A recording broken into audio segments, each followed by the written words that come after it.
अगर आप लोग किसी ऐसे एग्जाम की तैयारी करते हैं जिसमें जीके जीएस से क्वेश्चंस पूछे जाते हैं, तो मैं आप लोगों से अक्सर कहता हूं कि जब आप लोग एक बार अपना सिलेबस कंप्लीट करते हैं तो उसके बाद जितने अधिक से अधिक हो सके टेस्ट दिया करिएगा, मॉक टेस्ट दिया करिएगा।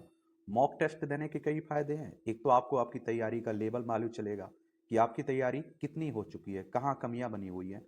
एक आप लोग कहते रहते हैं ना कि भैया वो परीक्षा हॉल में जाते हैं तो अनकंफर्टेबल हो जाते हैं और आते हुए क्वेश्चंस हम गलत कर बैठते हैं, तो वो भी सुधार होगा यहाँ से। तो इसीलिए कह रहा हूँ अधिक से अधिक मॉक टेस्ट आप लोग दिया करिएगा। एक चौथा मॉक टेस्ट है, इससे पहले 3 टेस्ट हम लोग खत्म कर चुके हैं। तो इसमें पहला क्वेश्चन आपके सामने है कि भारत का बोस्टन किसे कहा जाता है। भारत का बोस्टन किसे कहा जाता है? वडोदरा को, अहमदाबाद को, मुंबई को, सूरत को, किसे कहते हैं? ये अहमदाबाद को भारत का बोस्टन कहा जाता है। यह गुजरात का सबसे बड़ा शहर है। अहमदाबाद को यह नाम इसलिए मिला क्योंकि यह तेजी से आर्थिक विकास कर रहा है और कई प्रमुख उद्योगों का केंद्र भी है। अहमदाबाद को भारत का मैनचेस्टर भी कहा जाता है, ये भी याद रखिएगा। और तो इसमें आप लोग क्या लगाओगे? A option. ए ऑप्शन बिल्कुल ठीक है। अगर गुजरात की बात करें तो गांधीनगर इसकी राजधानी देखने को मिलेगी। 1 मई 1960 में से राज्य बनाया गया था। यहाँ विधानसभा में 182 सीटें हैं, राज्यसभा में 11 सीटें आप लोगों को देखने को मिल जाएंगी और लोकसभा में 26 सीटें हैं यहाँ। और आप देखेंगे 1,96,024 वर्ग किलोमीटर में फैला हुआ है गुजरात आपका। और इसकी अगर अंतर्राष्ट्रीय सीमा की बात करें तो पाकिस्तान से लगती है, राज्यों में राजस्थान, मध्य प्रदेश और महाराष्ट्र से लगती है। तो ये जरूर आप लोग याद रखिएगा। अगले क्वेश्चन की तरफ चलते हैं हम लोग। अगला क्वेश्चन हमारे सामने कह रहा है कि ग्लोब पर कर्क रेखा भारत के कितने राज्यों से होकर गुजरती है। मैंने देखा है कि लोग वो ट्रैक बनाकर रखते रहते हैं। भाई एक बार मैप को अपने दिमाग में बैठा लीजिए तो आपको ये रखने की जरूरत ही नहीं पड़ेगी। ग्लोब पर कर्क रेखा भारत के कितने राज्यों से जाती है? 23 डिग्री जो 30 मिनट वाली है ना, उसी की बात हो रही है। तो 5, 8, 4, 6। तो आप सभी जानते हैं कि 8 राज्यों से जाती है। अब ये 8 राज्य कौन है? आप गुजरात से शुरुआत करिए, भजिया गुजरात पहुंचेंगे, फिर राजस्थान, फिर मध्य प्रदेश, फिर छत्तीसगढ़, फिर आप देखते हैं कि झारखंड, पश्चिम बंगाल, त्रिपुरा, मिजोरम। इस तरह से टोटल 8 राज्य हो गए आपके। ठीक है, तो इसमें कौन कौन है? गुजरात 1, राजस्थान 2, मध्य प्रदेश 3, छत्तीसगढ़ 4, झारखंड 5, पश्चिम बंगाल 6, त्रिपुरा 7, मिजोरम 8। तो कितने? 8 टोटल। ठीक है, अगले क्वेश्चन की तरफ चलते हैं हम लोग। ये कह रहा है कि भारत के निम्नलिखित में से किस राज्य में पुरुषों की संख्या, किसकी? पुरुषों की संख्या स्त्रियों से कम है। यानी कि यहाँ का लिंग अनुपात आप देखते हैं कि बहुत अच्छा है। यहाँ पुरुषों से ज्यादा महिलाएं आपको देखने को मिलती हैं। बताइए। बिहार है, राजस्थान है, केरल है, महाराष्ट्र है। मुझे लगता है कि आप लोग समझदार होंगे तो पता भी कर लिए होंगे। बताइए लिंग अनुपात के आधार पर। तो आप देखिए केरल में 1084, 1000 पुरुषों पर 1084 महिलाएं हैं। यहाँ लिंग अनुपात बहुत बढ़िया है यहाँ। ठीक है, तो अब बात आती है केरल की। केरल के बारे में बता दीजिए। तिरुवनंतपुरम इसकी राजधानी आपको देखने को मिल जाएगी। और इसकी सीमा किसके से लगती है? इसकी सीमा आप देखिए कर्नाटक और तमिलनाडु से लगती है। किससे? कर्नाटक और तमिलनाडु से। दक्षिण का राज्य है दक्षिण भारत में। और यहाँ अगर आप देखें विधानसभा सीटों की बात करें तो 100 कितनी सीटें हैं? 140 सीटें हैं। राज्यसभा में 9 सीटें हैं, लोकसभा में 20 सीटें आपको देखने को मिलेंगी। इसका क्षेत्रफल कितना है? 38,863 वर्ग किलोमीटर में फैला हुआ है। सी ऑप्शन बिल्कुल सही है। सबसे कम लिंग अनुपात कहाँ का है बताइए आप लोग, किस राज्य का है? अगला है भारत में सबसे ऊंचा बांध भाखड़ा किस नदी पर बना हुआ है? भारत का जो आप देखते हैं कि ऊंचा बांध है, ये किस नदी पर बना हुआ है? भाखड़ा नांगल बांध। झेलम, सतलुज, गोदावरी, ब्यास। तो ये आप देखिए सतलज नदी पर बना हुआ है भाखड़ा। ये सतलज नदी पर हिमाचल प्रदेश के बिलासपुर जिले में है। भारत में का सबसे बड़ा बांध है। यह एक सीधा गुरुत्वाकर्षण बांध है। तो इसमें सी लगा, क्या बी लगा देना? क्या लगा देना? बी ऑप्शन लगा देना। ठीक है, अगला है भारत की पहली आयरन स्टील कंपनी कहां स्थित है?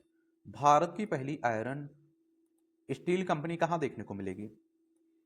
जमशेदपुर में, हीरापुर में, मुंबई में और गुवाहाटी में। तो भैया ये आप देखते हैं कि जमशेदपुर में। कहाँ? जमशेदपुर में। और टिस्को के नाम से जाना जाता है। यह भारत की प्रथम प्रमुख इस्पात कंपनी है और 1907 में बनी थी। कब? 1907 में। अगले क्वेश्चन की तरफ चलते हैं हम लोग। ये क्या कह रहा है?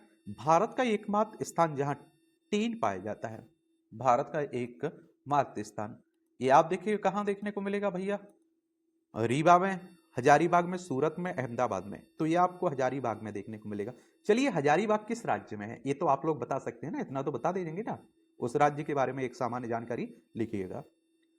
वह नदी घाटी जिसे भारत का रूर के नाम से जानते हैं, वह नदी घाटी जिसे भारत के का रूर के नाम से जानते हैं आप लोग, बताइए क्या लगाओगे इसमें। गोदावरी, दामोदर, पेरियार, हुगली। तो आप सभी जानते हैं कि दामोदर को कहते हैं, किसे कहते हैं, दामोदर। झारखंड, पश्चिम बंगाल में फैली दामोदर नदी भारत को रूर कहते हैं, भारत का। और इस घाटी में कोयला, इस्पात, लोहे जैसे खनिजों की भरपूर है, ये भी याद रखिएगा। तो इसमें आप लोग बी ऑप्शन लगा देना। अगला है शांत घाटी स्थित है। क्या शांत घाटी स्थित है, कहां देखने को मिलेगी? तमिलनाडु में, हिमाचल प्रदेश में, केरल में, अरुणाचल प्रदेश में। कहां देखने को मिलेगी शांत घाटी? कहां देखने को मिलेगी? ये आपको केरल में देखने को मिल जाएगा। सी ऑप्शन बिल्कुल ठीक है। शांत घाटी भारत के केरल राज्य के पलक्कड़ जिले में है या नीलगिरी पहाड़ियों में आती है। शांत घाटी को साल 1985 में राष्ट्रीय उद्यान भी घोषित किया गया था। तो इसमें सी ऑप्शन बिल्कुल राइट है। अगला क्वेश्चन है हमारे सामने कि मदुरै कहां देखने को मिलेगा? मदुरै कहां देखने को मिलेगा? ये आप देखिए तमिलनाडु में, आंध्र प्रदेश में, सिक्किम में, या फिर आप देखेंगे कि मेघालय में है। भैया ये तमिलनाडु में देखने को मिल जाएगा। मदुरै भारत के तमिलनाडु राज्य में एक शहर है या मदुरै जिले का मुख्यालय है। यह बैगई नदी के किनारे बसा हुआ है। अब आप कहोगे कि तमिलनाडु के बारे में बता दीजिए, घूम के आते हैं तमिलनाडु भी। तो चेन्नई इसकी राजधानी देखने को मिल जाएगी। 1 नवंबर 1956 में इसे राज्य बनाया गया था। समझ रहे हैं? इसकी सीमा अगर आप देखें तो आंध्र प्रदेश, हरियाणा, आंध्र प्रदेश, कर्नाटक, केरल से लगती है। और आप देखिए विधानसभा में यहाँ 234 सीटें हैं, राज्यसभा में 18 सीटें हैं, लोकसभा में 39 सीटें हैं। और क्षेत्रफल कितना है इसका? 1,30,058 वर्ग किलोमीटर में फैला हुआ है आपका क्या, तमिलनाडु। अगला क्वेश्चन है हमारे सामने कि भारतीय भारतीय वनस्पतिक सर्वेक्षण का मुख्यालय कहां देखने को मिलेगा? भारतीय वनस्पतिक सर्वेक्षण का मुख्यालय कहां देखने को मिलेगा? या आप देखेंगे कि कोलकाता, लखनऊ, दार्जिलिंग, या फिर आप देखते हैं इनमें से कोई नहीं। भारतीय वनस्पतिक, तो भैया ये कोलकाता में देखने को मिलेगा। कहां? कोलकाता में देखने को मिल जाएगा। ये जरूर याद रखिएगा आप लोग। कोलकाता में भारतीय वनस्पति सर्वेक्षण का, BSI भी कहते हैं शॉर्ट में।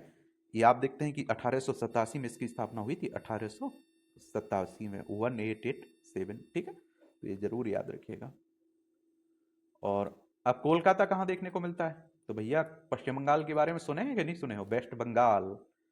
तो इसकी राजधानी कोलकाता है। इसकी सीमा उड़ीसा, झारखंड, बिहार, सिक्किम और असम से लगती है। अंतर्राष्ट्रीय सीमा 3 देशों से लगती है, नेपाल, भूटान, बांग्लादेश। और विधानसभा में आप देखेंगे यहाँ 294 सीटें हैं, राज्यसभा में 16 सीटें हैं, लोकसभा में 42 सीटें हैं। 88,752 वर्ग किलोमीटर में फैला हुआ है क्या, कोलकाता, पश्चिम बंगाल। अगला है राष्ट्रीय विज्ञान दिवस कब मनाते हैं? राष्ट्रीय विज्ञान दिवस कब मनाया जाता है? 25 मार्च को, 28 फरवरी को, 22 दिसंबर को, 5 जून को। तो भैया राष्ट्रीय विज्ञान दिवस हर साल 28 फरवरी को मनाया जाता है। दिन भारत के महान वैज्ञानिक सर सीवी रमन की याद में मनाया जाता है। साल 1928 में इसी दिन उन्होंने रमन इफेक्ट की खोज की थी। इस खोज के लिए उन्हें साल 1930 में भौतिकी का नोबेल पुरस्कार भी दिया गया था। तो इसमें आप देखेंगे 28 फरवरी होगा। ठीक है, बी ऑप्शन आप देखेंगे बिल्कुल राइट है इसमें। भारत में समुद्री तटरेखा वाले राज्यों की संख्या की बात हो रही है, बताइए कितने हैं? 9 आपको देखने को मिलेंगे। 10 को दे 8, 6, तो इसमें 9 है, आप देखेंगे। ठीक है, 9 जरूर याद रखिएगा। इसमें आप देखिए गुजरात, महाराष्ट्र, गोवा, कर्नाटक, केरल, तमिलनाडु, आंध्र प्रदेश, उड़ीसा, पश्चिम बंगाल देखने को मिलेगा। दमन और द्वीप भी है, पुदुचेरी भी लगे हुए हैं, केंद्र शासित प्रदेश है ये। अगला क्वेश्चन है हमारे सामने, भारत की मुख्य भूमि का दक्षिणी नौक कौन सा है? भारत की मुख्य भूमि का दक्षिणी नौक कौन सा देखने को मिलेगा? मुख्य भूमि की बात हो रही है। एक Calimere point, Cape Comorin, Indira point, इनमें से कोई नहीं। भारत की मुख्य भूमि का दक्षिणी छोर तमिलनाडु के कन्याकुमारी में स्थित कैप कैमोरिन है। ये जरूर याद रखिएगा, बी ऑप्शन बिल्कुल सही है। तो इसमें आप लोगों ने क्या लगाया? कैप कैमोरिन, यानी बी ऑप्शन आपका बिल्कुल ठीक है। अगला क्वेश्चन है हमारे सामने कि भारत का सबसे दक्षिणतम बिंदु, भारत का सबसे दक्षिणी बिंदु कौन सा है? भारत का पूछ रहा है, मुख्य भूमि का नहीं पूछ रहा है। Cape Comorin, Calimere point, Indira point, Nariman point. तो आप सभी को जानने को मालूम होगा क्या है इंदिरा पॉइंट। इसमें भारत का सबसे दक्षिणी बिंदु इंदिरा पॉइंट है, या निकोबार द्वीप समूह के ग्रेट निकोबार द्वीप पर स्थित है, या 6 डिग्री 4 मिनट उत्तरी अक्षांश पर स्थित है? तो इसमें इंदिरा पॉइंट, सी ऑप्शन बिल्कुल राइट है। सी ऑप्शन कैसा है? बिल्कुल राइट है इसमें। भारत और चीन, भारत और चीन के बीच कौन सी रेखा सीमा निर्धारण करने का कार्य करती है? भारत और चीन के बीच कौन सी रेखा सीमा निर्धारण करने का कार्य करती है? रेड क्लिफ रेखा, डूरंड रेखा, मैकमोहन रेखा, इनमें से कोई नहीं, बताइए। तो आप सभी जानते हैं कि चाइना की बात हो रही है, और चाइना से हमारे 5 राज्यों की सीमा लगती है, लद्दाख, हिमाचल प्रदेश, उत्तराखंड, सिक्किम, अरुणाचल प्रदेश। तो आप देखिए भैया, मैकमोहन रेखा आपको देखने को मिल जाएगी। क्या? मैकमोहन रेखा। ये आप देखिए कि इस रेखा को ब्रिटिश सरकार के विदेश सचिव सर हेनरी मैकमोहन ने तय किया था, इसीलिए इसका नाम आप देखिए मैकमोहन रेखा रख दिया गया। अगले क्वेश्चन की तरफ चलते हैं। भारत और पाकिस्तान को विभाजित करने वाली रेखा कौन कहलाती है? भारत और पाकिस्तान को, और भारत के 5 राज्यों की सीमा लगती है इससे, जम्मू, लद्दाख, जम्मू कश्मीर, पंजाब, राजस्थान, गुजरात। और आप लोगों को मालूम होना चाहिए 1947 तक ये पाकिस्तान हमारा हिस्सा हुआ करता था। तो इसमें रेड क्लिफ है, डूरंड रेखा है, मैकमोहन रेखा है, या इनमें से कोई नहीं, बताइए भैया। ये क्या रेड क्लिफ रेखा देखने को मिलेगी। तो भारत पाकिस्तान को विभाजित करने वाली रेखा को रेड क्लिफ कहते हैं। यह रेखा 17 अगस्त 1947 को लागू हुई थी। इसका नाम आयोग के अध्यक्ष सर सिरिल रेड क्लिफ के नाम पर रखा गया था। ठीक है, तो इसमें आप देखिए ए ऑप्शन बिल्कुल ठीक है। भारत की सबसे लंबी स्थलीय सीमा किस देश के साथ लगती है? भारत की सबसे लंबी स्थलीय सीमा किस देश के साथ लगती है? एक ही तो पड़ोसी हमारा हमारा जिससे, एक ही नहीं मतलब है तो बाकी भी, लेकिन सबसे ज्यादा जिससे लगती है। भैया आप देखेंगे भारत की सबसे लंबी स्थलीय सीमा रेखा बांग्लादेश से लगती है। यह सीमा 4096.7 किलोमीटर है, दुनिया की 5वीं सबसे लंबी स्थलीय सीमा है। और आप देखिए असम, त्रिपुरा, मिजोरम, मेघालय, पश्चिम बंगाल, 5 राज्यों की सीमा हमारी लगती है बांग्लादेश से। तो इसमें सी ऑप्शन लगा देना। क्या? C option. अगले क्वेश्चन की तरफ चलते हैं हम लोग। भारत का क्या भारत का पूर्वी समुद्री तट किस नाम से जाना जाता है?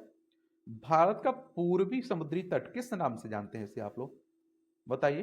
दीघा तट, मालाबार तट, कोंकण तट, कोरोमंडल।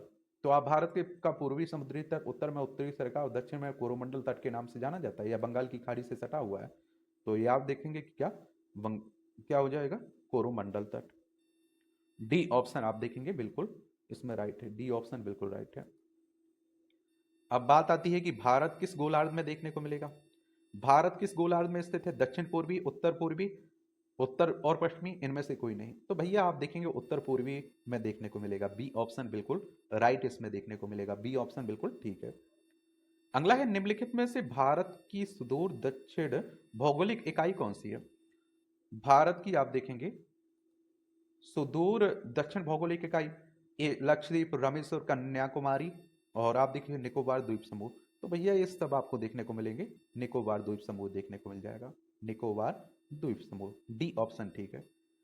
भारत का दक्षिण नौक, देखिए भारत का दक्षिण नौक कौन सा है? इंदिरा बिंदु, कैप कैमोरिन, कैलीमियर बिंदु, इनमें से कोई नहीं। तो ये तो आपको बता चुका ना, कैप कैमोरिन देखने को मिलेगा। ठीक है, चलिए अगला क्वेश्चन है हमारे सामने।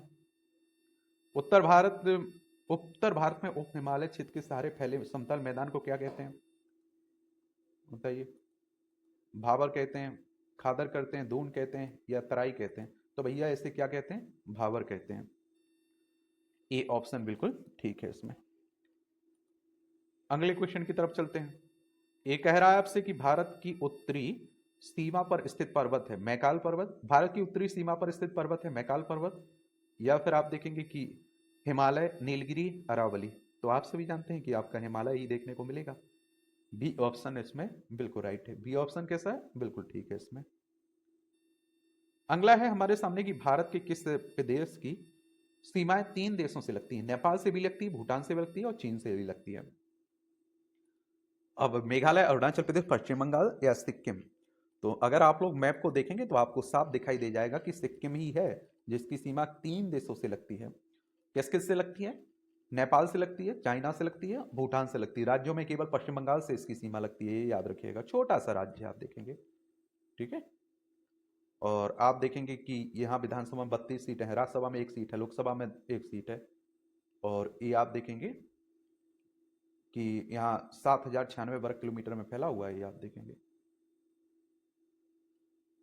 चलिए, और इस तरह से आप देखेंगे कि क्या भारत का, ये पूछा जा रहा है, भारत का सर्वोच्च पर्वत शिखर कौन सा है? भारत का सर्वोच्च पर्वत शिखर की बात हो रही है। कंचनजंगा, नंदा देवी, गॉडविन ऑस्टिन, नंगा पर्वत। अब इसका नाम कैसे रख दिया पता नहीं। भारत की सबसे ऊंची चोटी कौन सी है? देखिए, भारत में स्थित है कंचनजंगा, ये जरूर याद रखिए। और अगर भारत की पूछे तो आप देखेंगे कौन सी देखने को मिलेगी? गॉडवन K2 आपको देखने को मिलेगी, ये जरूर याद रखिएगा, क्योंकि ये आप देखिए जो पाकिस्तान कब्जा किए बैठा है ना, उसी क्षेत्र में आपको देखने को मिलती है। तो इसमें भारत की पूछे तो ये है, भारत में स्थित पूछे तो कंचनजंगा है। ठीक है, ये जरूर याद रखिएगा। और इस तरह से आप देखेंगे कि ये आपके कुछ महत्वपूर्ण क्वेश्चंस थे, उनके आंसर थे। आपका क्या स्कोर रहा है आप लोग जरूर बताइएगा। ठीक है, कैसी तैयारी चल रही है आप लोगों की, कहाँ कोई परेशानी तो नहीं हो रही है? मेरे लिए कोई सवाल हो, सुझाव हो तो आप लोग जरूर बता सकते हैं। धन्यवाद।